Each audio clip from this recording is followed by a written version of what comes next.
Olá a todos, bem-vindos a mais uma edição de Money Report, Money Talks. Eu hoje estou aqui com a grande autoridade do mercado tributário, que é o Paulo Castro, CEO da Sovos. A Sovos é uma empresa que é especializada nesse mercado e ela muitas vezes terceiriza, ou melhor, ela absorve a área tributária das empresas prestando um serviço que boa parte das companhias faz internamente, né? Sim. Por que o Paulo está aqui? Porque nós vamos discutir reforma tributária.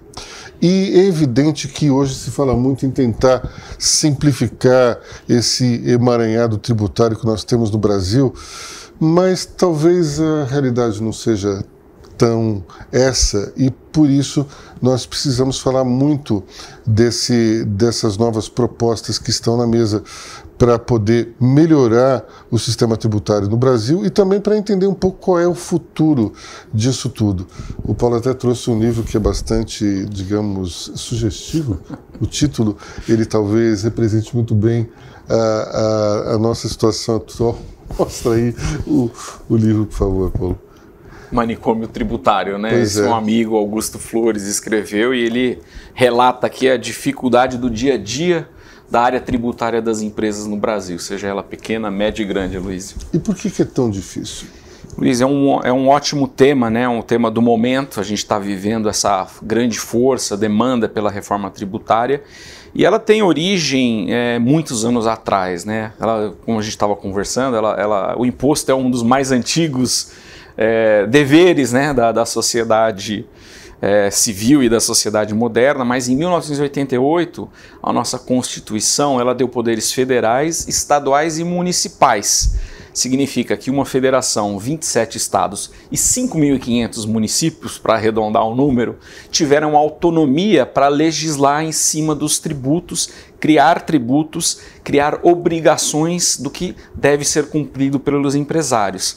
E o que a gente vive hoje, né, e esse livro é apenas um relato do que aconteceu ao longo desse tempo, nós temos no Brasil mais de 92 taxas e tributos, ou seja, um número assustador, muitos benefícios, regimes especiais, julgamentos, pareceres, que aumentam ainda mais a complexidade desses 92 tributos e taxas, e a gente tem as obrigações acessórias, que é como que eu apuro e pago um imposto devido. Então, primeiro eu tenho que saber qual é o tributo devido daquela mercadoria ou serviço nessa combinação de municípios, estados e federação. Tem os incentivos especiais, tem a movimentação entre o ponto A e o ponto B. Então, para você calcular qual é de fato o tributo naquela operação de comercialização que você está estabelecendo, ou de importação, ou de suprimentos, é uma dificuldade enorme devido às várias combinações, desculpa. Então, assim, esse é um dos principais problemas, que é o tributo. E o segundo é como que eu apuro e pago esse tributo? Então, em 2008, o Brasil lançou um programa, esse sim exitoso, que é a digitalização da cadeia de impostos dentro do Brasil, chamada DISPED. Então, em 2008, o Brasil criou a nota fiscal eletrônica e, com isso, começou a digitalizar essa cadeia. Foi um pioneiro na digitalização, Luiz. Então, lá em 2008, a Receita já tinha grandes sistemas e máquinas para começar a digitalizar. Isso foi muito bom, porque diminuiu a evasão tributária de 45% naquele ano de 2008 para 20% no ano passado, em 2021. Ou seja, conseguiu coletar muitos dos impostos que não estavam sendo pagos. Porém, ainda restam 20% que são intocáveis. Então tem 20% da economia, que é a economia informal, que ainda não paga tributo. E o sistema da digitalização, ele teve então o seu efeito positivo. O Brasil se estabeleceu como uma referência global nessa digitalização das cadeias de impostos. É um sistema que é copiado mundo afora. A América Latina adotou esse sistema massivamente em todos os seus países. A Europa está agora adotando esse sistema de digitalização, a Ásia Pacífica, e os Estados Unidos começando a entender como que digitaliza os famosos formulários web, que é assim que eles apuram e pagam os tributos, né? Uma operação muito manual ainda no próprio Estados Unidos. Então, essa digitalização trouxe benefícios, porém também agregou na complexidade, porque hoje a gente tem mais de 12 documentos eletrônicos para entender o seu fundamento e para poder processar as nossas operações, assim como diversos formatos de notas fiscais de serviços. Então, dos 5.500 municípios brasileiros, apenas 200 deles têm condições de emitir uma nota fiscal de serviço eletrônica. Significa dizer que 5.300 municípios estão fora da economia formal de uma maneira ou de outra. Mas a nota é no papel ainda? É no papel. É no papel. Muitas vezes essa cidade deixa de participar da atividade econômica porque não tem condições de emitir uma nota, nem por papel ou nem por um documento eletrônico. Então, assim, a questão do manicômio tributário, ela foi evoluindo, né, desde a Constituição de 1988. Em 2008 a gente deu uma melhorada, demos uma respirada, eliminamos muito papel, mas a quantidade de papel que circula ainda é muito grande. Então, a eficiência tributária é uma palavra que a gente deveria estar escutando mais vezes nessa reforma tributária. Como que a gente diminui a burocracia tributária, como que a gente aumenta o bolo de contribuintes, e não como a gente aumenta a carga de um setor ou de outro setor, né? A discussão está muito centrada hoje no imposto de consumo, né, que é o IBS, né, o Imposto sobre Bens e Serviços, que é mais um imposto de consumo.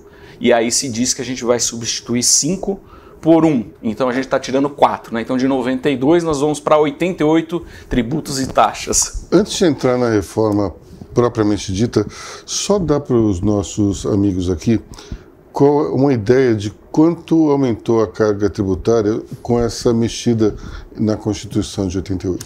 Em 1988, Luiz, a carga tributária era de 22%, ou seja, do nosso PIB, 22% eram tributos e taxas. No ano passado, a gente chegou, no ano de 2021, na verdade, a gente chegou na cifra de 35% do PIB. O pior não é apenas esse aumento da carga, né? Porque ao longo do tempo, devido a essa complexidade que foi se somando nos últimos 30 anos, a insegurança jurídica aumentou muito. O contencioso tributário, ele é da casa de 6 trilhões de reais hoje em dia. Então a gente teve um aumento de carga e um aumento da insegurança jurídica. Isso tudo se traduz no famoso custo Brasil, Luiz, que é tão oneroso para as nossas empresas, para os nossos empreendedores. E esse é o ponto. O problema está claro, né? Nós já estamos estudando esse problema há quanto tempo? Há quanto tempo se discute a reforma tributária? Nós estamos exatamente nesse ponto. É o ano em que a gente vê uma movimentação muito forte para que a gente consiga fazer uma reforma tributária que, de fato, melhore o ambiente de negócios no país. E esse contencioso, até recentemente, teve um problema seríssimo, foi o Supremo querendo reabrir casos que já estavam fechados do ponto de vista tributário, né? O trânsito julgado, né, nos últimos 5 anos, houve uma decisão e um parecer do Supremo dando poderes à revisão desses casos, né, que foram julgados em trânsito julgado. Ou seja, a segurança jurídica aumentou exponencialmente, né? Então hoje a gente tem empresas pagando muitos tributos, seja ela pequena, média ou grande, e um contencioso, uma insegurança jurídica que afugenta o investimento e afugenta as empresas do nosso país. Vide o que aconteceu, né? A mortalidade das pequenas e microempresas é gigante, as grandes empresas, quantas não desistiram do nosso país e não foram embora. Então, a reforma tributária, ela é fundamental, né? O custo Brasil, ele tem as duas maiores impactantes. Primeiro, é o custo de mão de obra treinada e capacitada. Esse é o primeiro ponto que aflige, né, o custo, ou que onera o custo Brasil. E o segundo é a questão tributária. Então, nós estamos falando aqui de uma reforma muito importante para que a gente consiga melhorar o ambiente de negócios para a geração de empregos e para que a gente possa fazer os investimentos no social que são necessários, né? São muito necessários em nosso país. Quando a gente fala da reforma tributária, tem muita gente acha que é para diminuir os impostos. Infelizmente, não é para isso. Mas, basicamente, a ideia motriz é diminuir a confusão, de tornar pelo menos mais simples e mais claro. Dentro das duas propostas que a gente tem hoje, qual é o impacto efetivo que isso tem? Você está falando numa que reduz de 5 para 1, né?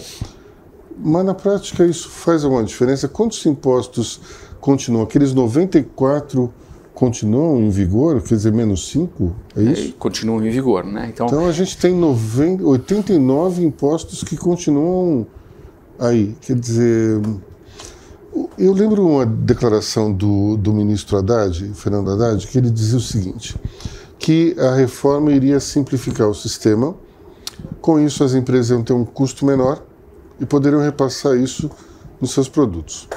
Eu me dei o trabalho de fazer um seguinte cálculo. Numa empresa que é uma das maiores multinacionais de bens de consumo, tem 140 mil funcionários aqui no Brasil. Vamos supor que eles tivessem 1.000 funcionários na área tributária. Não é isso, mas vamos supor.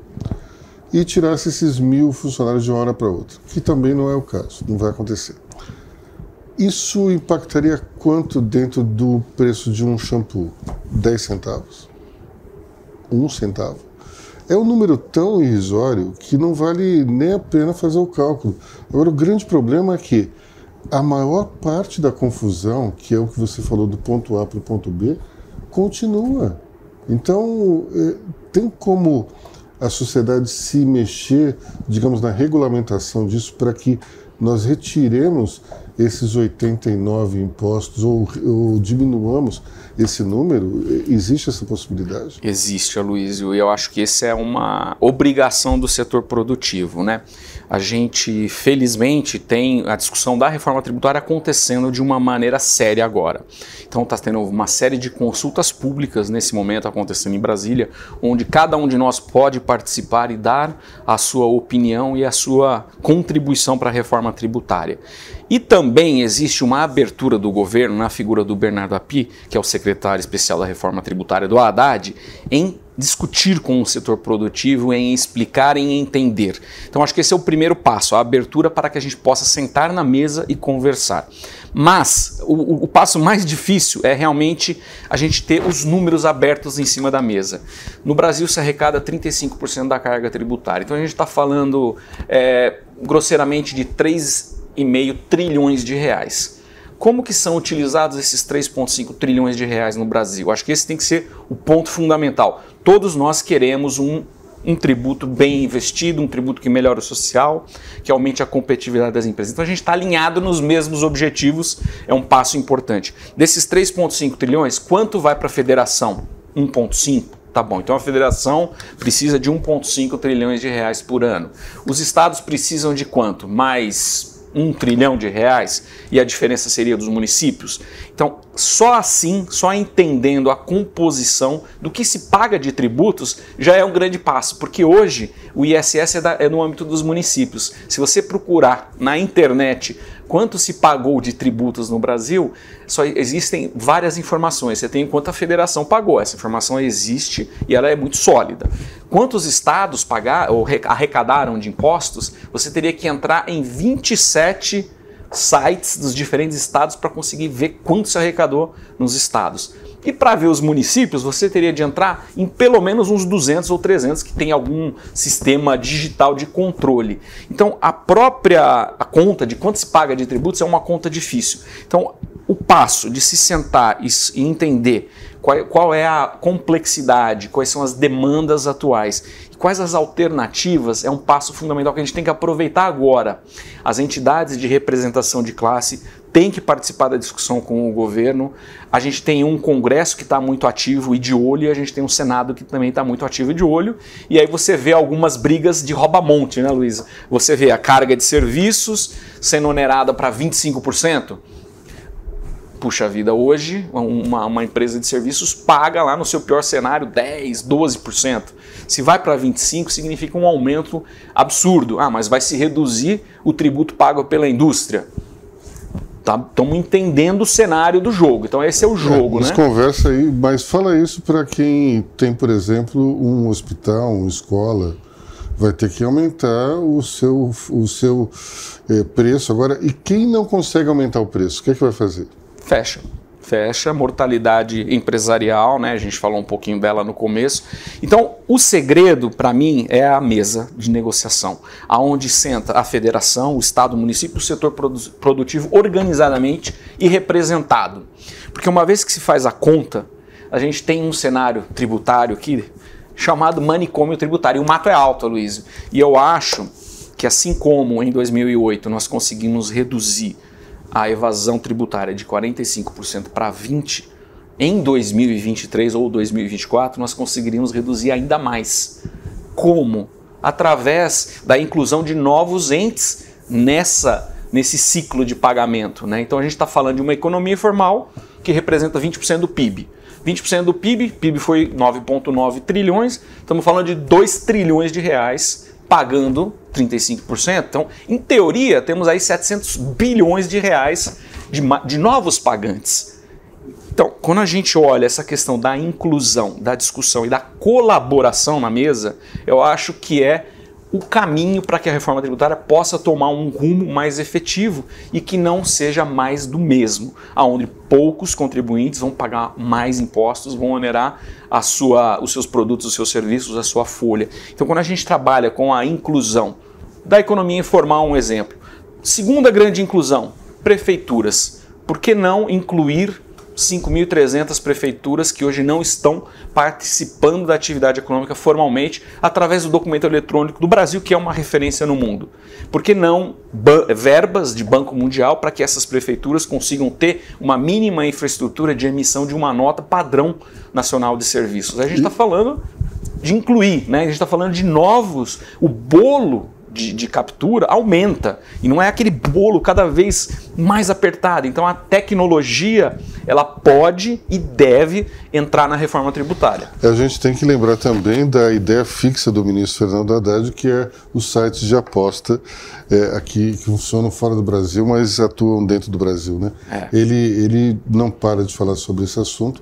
De fato, me parece lógico querer cobrar imposto dessas empresas, mas me parece extremamente preocupante o setor de serviços ter que pagar a conta de uma reforma que vai mexer nas alíquotas, porque, se não me engano, tem muito mais, eu acho que, empregos hoje no setor de serviços do que no setor industrial. Então, é algo bastante preocupante. Até agora, eu já ouvi o caso de várias pessoas que falaram com o secretário Bernard Api, e ele me parece que tem uma reação meio parecida com o do fundador da Ford, na época do modelo T, que ele dizia que o carro podia ser de qualquer cor desde que fosse preto, né? Aqui a gente tem uma situação parecida. A reforma pode ser de qualquer jeito, desde que tenha o IVA e desde que a gente reduza a alíquota da indústria repassando para o serviço. Então, me parece que se você tem dois pilares que são imexíveis, a coisa fica complicada. Não adianta ser simpático, ouvir e discutir se não se mexe aqui. Eu até acho que o IVA pode ser um caminho interessante, porque, afinal de contas, ele reduz o número de tributos. Embora você tenha alguns industriais como o Flávio Rocha que acham que ele não pega toda a cadeia e ele nasce ultrapassado. Agora, pelo menos é um avanço. Pode ser um avanço ultrapassado, mas é um avanço. É o que o pessoal chamava antes de a vanguarda do atraso, né? Mas me preocupa muito esse aumento da alíquota dos serviços, porque você pode criar um desemprego em massa e isso para o país é muito complicado. Como é que você vê essa situação aqui no Brasil, na qual todo ministro ele roda e acaba se tornando uma espécie de refém da Receita Federal? Com Paulo Guedes foi assim, não foi? Olha, eu acho que a maneira de quebrar esse ciclo, né? Eu tenho uma aposta. A minha aposta é a tecnologia. E por que eu falo tecnologia? Porque a gente já foi pioneiro em 2008. A gente já mostrou que a tecnologia ela pode chegar lá na ponta, na economia informal, que é o ponto do Flávio Rocha. E não estou falando de uma nova CPMF, né? Eu estou falando de se sentar à mesa para discutir como que a gente aumenta o tamanho do bolo de contribuintes. Eu dei dois exemplos, a economia informal e os próprios municípios que estão hoje ilhados e não participando dessa economia, que poderiam estar gerando empregos, poderiam estar gerando novos contribuintes. Então eu acho que o segredo passa para que o governo entenda que a reforma não precisa ser como ela está desenhada na PEC 45 e na PEC 110. a discussão com o setor produtivo que está acontecendo vai trazer novas ideias. Então a gente está falando de um modelo autoritário baseado no poder, que pode ser o que você se referiu à receita, para um modelo onde a discussão e a colaboração alimenta de novas alternativas. Então o meu grande apelo nesse momento para o Bernardo Api e para ministérios seria que a gente realmente discutisse como incluir novos entes nessa cadeia para que os cansados não tenham que pagar mais e que a gente não onere um setor em detrimento de outro. É como que a gente aumenta o bolo de tributos, porque tem dinheiro para todo mundo. Isso eu não tenho dúvida, Luiz. A economia brasileira ela sobrevive há tantos anos, né? Há tantos choques. A gente consegue, tem uma capacidade de se adaptar ao ambiente e existe uma oportunidade gigantesca que chega na casa de 700 bilhões de reais. Então, na teoria, o arcabouço, né, fiscal poderia ser alimentado por uma reforma tributária que fosse mais inclusiva de entes, sejam entes da economia informal, seja o exemplo das prefeituras que estão de fora do sistema oficial. Como que a gente chega lá? A gente chega lá através da simplificação, através da eliminação da burocracia tributária. Então a questão do manicômio, ela, na minha mente, ela tem duas grandes montanhas a serem escaladas. O tributo em si, que a gente está falando da PEC 45 e da PEC 110, e aí o meu grande desafio seria, será que a gente não consegue baixar de 92 para uns 4 tributos? Será que a gente não consegue eliminar muitas ineficiências do sistema se a gente fizer uma análise mais radical da reforma tributária? A gente está fazendo uma reforma tributária gradativa, né? Trabalhando com 5 tributos, já é um passo, mas será que a gente não deveria interpretar qual é a reforma tributária mais drástica, que ele eliminaria muitos outros tributos de uma vez e com isso a burocracia da máquina, a ineficiência da máquina não geraria economia para os próprios cofres públicos, além de aumentar a coleta de imposto? Então essa é a primeira grande montanha. E a segunda é a burocracia tributária. Hoje uma empresa pequena, Luísio, ela gasta 4.000 horas para apurar quanto que se paga, quanto que ela tem que pagar de tributo, e ela não acerta, hein? Pequena, hein? A pequena. A grande que você estava mencionando, ela gasta 40.000 a 50.000 horas.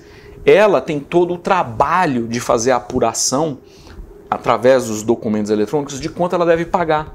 Não seria muito mais fácil se a Receita ou se os estados e municípios enviassem uma declaração pré-preenchida para você, empresa, e olha, com base nesses documentos eletrônicos que você emitiu ao longo do ano, essa é a carga tributária que você tem que contribuir. E aí você pode questionar ou não, você pode concordar ou não, mas não você ter que fazer todo esse trabalho de investir 40.000 horas, 50.000 horas, 6.000 horas, apurando quanto eu devo pagar. E a insegurança correndo e aumentando, né? Quando você traz essa responsabilidade do setor produtivo para a Receita Federal, para estados e municípios, você já tem uma diminuição da burocracia. Quando você simplifica esses 12 documentos eletrônicos em um, então de 12 para 1, de obrigações acessórias de 160 tipos de reporte, uma grande empresa como você estava mencionando, outro dia eu também tive essa curiosidade, eu perguntei quantos reportes você envia por ano para os governos nos seus 3 entes? 300.000, Aloysio. Como é que você vê esse sistema que foi adotado no Paraguai de simplificação radical e redução das alíquotas para 10%? Eu vejo como uma das grandes variáveis que a gente deveria analisar na mesa, com os números abertos, com o setor produtivo, com a Receita Federal, com estados e municípios. Eu acho que nós estamos precisando dessa provocação. Se a gente tiver a provocação certa, eu acho que a gente tem a tecnologia que foi implementada em 2008, eu acho que o Brasil tem uma oportunidade de se manter à frente do mundo nessa questão da digitalização da cadeia de impostos. Então eu acho que a provocação que você trouxe, né, 10% é o único imposto que se paga, eu acho que resolve facilmente as nossas necessidades de financiamento, né, do bem-estar social. Porque lá no Paraguai esse sistema praticamente acabou com a evasão. Todo mundo paga 10% tranquilamente, sem nenhuma reclamação, e isso trouxe uma arrecadação recorde para o país, que hoje é um dos que, pelo menos melhor, acho que mais cresce e também reduziu distâncias sociais importantes. Eu acho muito interessante, né, essa discussão, porque ela ela chega naquele ponto do radicalismo que eu estava falando. Por que não de 92 para 4 ou 1 que seja? A gente tem que discutir isso na mesa, não dá para não discutir. O momento é muito importante. O Brasil vive, né, uma situação política internacional muito favorável novamente, e se a gente conseguir caminhar com as reformas estruturantes, que a reforma tributária sem dúvida é uma das principais, a gente aí sim vai conseguir haver uma queda na taxa de juros, a gente vai ver um governo que se preocupa com as reformas estruturantes que vão trazer o bem-estar no longo prazo. Então eu acho que essa provocação do Paraguai é isso que a gente precisa. Eu acho que a gente tem que estudar no detalhe, não dá para ser se aventurar nessa questão tributária, porque ela é muito séria, mas analisar todas as alternativas de A a Z, a gente obrigatoriamente tem que fazer. Porque mais do mesmo, mais imposto sobre o consumo, eu acho que é uma fórmula antiga. Eu acho que a gente tem condições de implementar uma reforma que de fato simplifique a burocracia que a gente gerou ao longo desses anos. E que não foi de tudo ruim, tem coisas boas também. Mas a gente precisa aprimorar o modelo para que a gente consiga aumentar o bolo de contribuintes e as empresas pagarem um pouquinho menos de imposto, seja de indústria, seja de serviços, né? Aí a gente pode calibrar essa conta, né, entre os setores também. Uhum. Dentro do mundo dos consumidores, como é que a gente pode fazer para que eles percebam a questão dos impostos de uma maneira mais transparente? Eu vejo, por exemplo, nos Estados Unidos, as pessoas falam de um preço antes do imposto. E depois, quando você vai pagar, você vê exatamente quanto você paga de imposto, né? Aqui em São Paulo, alguns supermercados estão colocando o valor total do imposto pago na nota já no cupom fiscal. Esse tipo de coisa vai funcionar no sentido de melhorar a percepção e a consciência? Com certeza, né? Eu acho que o exemplo que você trouxe dos Estados Unidos é um belo exemplo. Você vê o preço, mas então custa 100. Na hora que você vai pagar está 108. Você pagou 108 e está escrito 8 foi o imposto que você pagou nessa aquisição. E aqui a gente já tem, né, o sistema do cupom eletrônico do varejo, a gente já tem as notas fiscais eletrônicas de mercadoria e de serviços, a gente tem plena convicção de informar quanto está embutido de imposto naquela operação. Então essa consciência, ela aumenta, ela cria a civilidade, né, de entendimento de quanto se paga de tributos, porque hoje esse número é o que eu estava no começo da conversa. Eu acho que nem a Receita sabe quanto se arrecadou de impostos, porque os municípios têm uma caixinha de surpresa, os 27 estados têm outra caixinha de surpresa, e a Receita tem um sistema consolidado que poderia englobar todas essas fontes de receita, né? Então, eu acho que é muito importante esse aumento da conscientização, né, do que a gente paga de tributo, de como ele é investido, de qual a necessidade. E eu acho que a economia brasileira, ela tem dinheiro para todas as necessidades, está sobrando dinheiro. Principalmente se a gente conseguir explorar esses 20% que hoje ficam fora, né? Para a gente encerrar, qual é o tempo estimado para se adaptar à nova realidade? Pelo menos nas PECs, quanto é que os autores estão estimando para que as empresas, as pessoas se adaptem ao novo cenário tributário? A gente tem todas as alternativas possíveis, né? Gostemos ou não, porque a discussão passa pela Câmara. O período de transição é de 2, 5 a 10 anos. Então, o mais agressivo seriam 2 anos, então a gente teria convivência de 2 sistemas, apurando o ICMS tradicional, o IPI tradicional, o IOF tradicional e apurando uma IBS crescente, né? Porque ela não vai ser 0 a 25, ela vai ter as suas taxas crescendo à medida que a outra vai decrescendo. Então a gente vai passar por um período de transição onde os sistemas vão ter que ser duplicados. Então existe um custo adicional? Existe um custo adicional. A economia no estado futuro paga por esse custo adicional? Eu acho que paga. Mas é importante saber que existe um custo e uma complexidade adicional. E por esse motivo, eu acho que a gente deveria ser mais agressivo na reforma tributária, na questão do número de tributos. Porque aí sim a gente vai fazer alguma coisa que de fato vai simplificar e aumentar a produtividade nacional, permitindo o crescimento da economia e o investimento no social. E agregar um valor, né? Porque até agora a gente está falando somente de reduzir 4, 2, não é muita coisa, né? não é muita coisa, né? E a Constituição deu essa possibilidade. Então, é um assunto de Congresso, é um assunto de Senado, o governo tem um papel fundamental e eu acho que o primeiro passo de ouvir e sentar à mesa foi dado.